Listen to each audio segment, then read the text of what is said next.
Welcome to the Parsha Perspective. Each week, we will delve deep in a weekly Torah portion to find a practical and insightful way to enhance your daily life.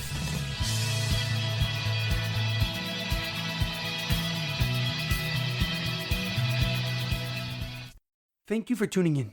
My name is Rabbi Shalom Yemini, and each week we will look into the weekly Torah portion to find practical and insightful ways to enhance your daily life.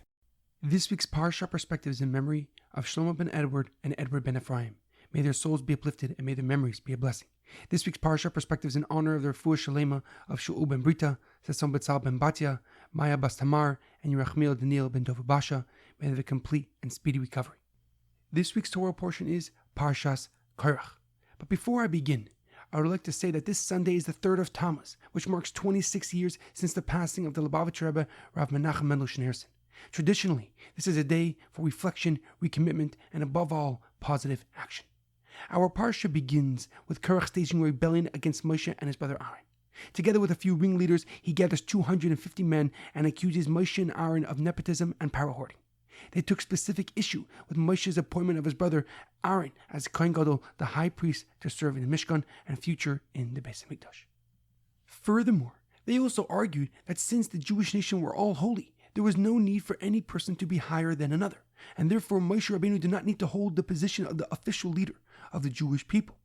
In response, Moshe proposed that the next day they would all participate in a test which would determine who's indeed chosen to be the Kohen Gadol, the high priest. Everyone would bring a keteres offering, an incense offering in the Mishkan, and then God would make his choice known. Hashem was immensely angered by the nation's association with Korach, and therefore he wished to destroy them. But Moshe and Aaron prayed on the Jewish people's behalf, and the decree was averted. Instead, Hashem made the earth open up to swallow Korach and the rest of the rebels alive.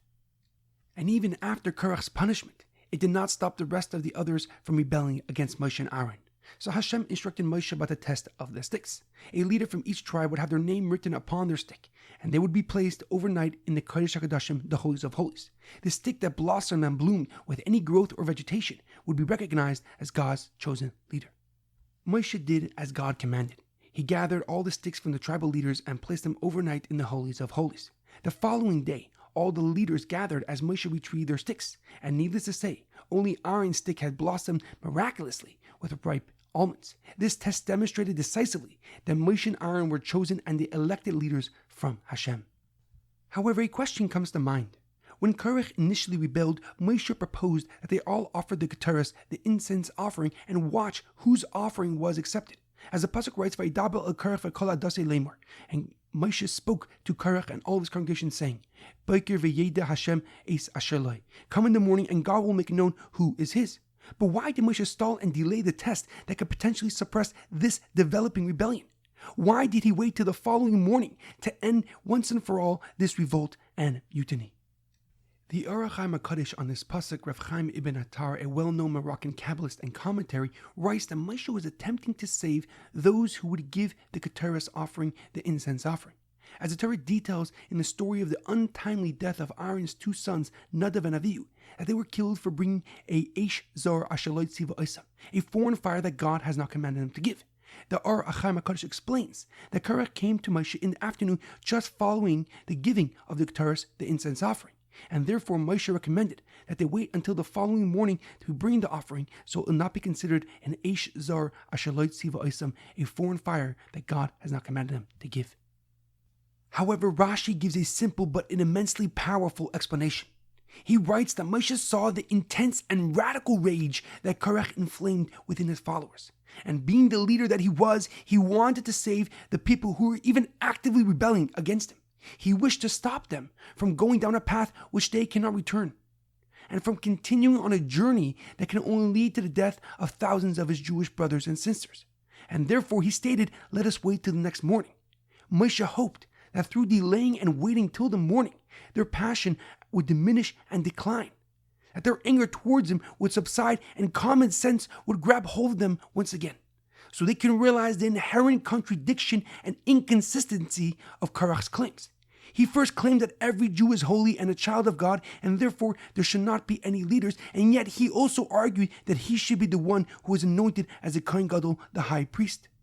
And it goes even further, because most of the people who died for Korach's cause had no actual part of his fight, because they were from the tribe of Reuven, who could not ever serve in the Mishkan or in the Beis Hamikdash.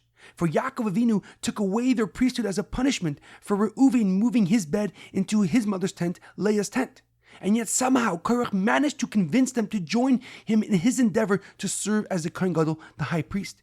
So by delaying till the next morning, Moshe hoped that Korach's followers would cool off and realize the apparent insanity of their leader and his demands. In our daily life, it is imperative that we understand that to engage while in a fit of rage is the essence of idiocy. For anger can propel and cause a person to ignore all values, morals, and principles to satisfy their temper, to make decisions that only protect their pride and arrogance rather than doing what is correct and truly necessary. And in their rage, some will take out their frustrations on those who are incapable of defending themselves. This crucial and vital lesson is apparent in both our spiritual and physical lives. As the Rambam writes, that a person who is angry is considered as if they have served and done idol worship. For during that moment, they have kneeled to the statue of themselves. There's an amazing quote that I once heard. A second of patience in a moment of anger saves you 100 moments of regret. Have a great weekend and good Shabbos.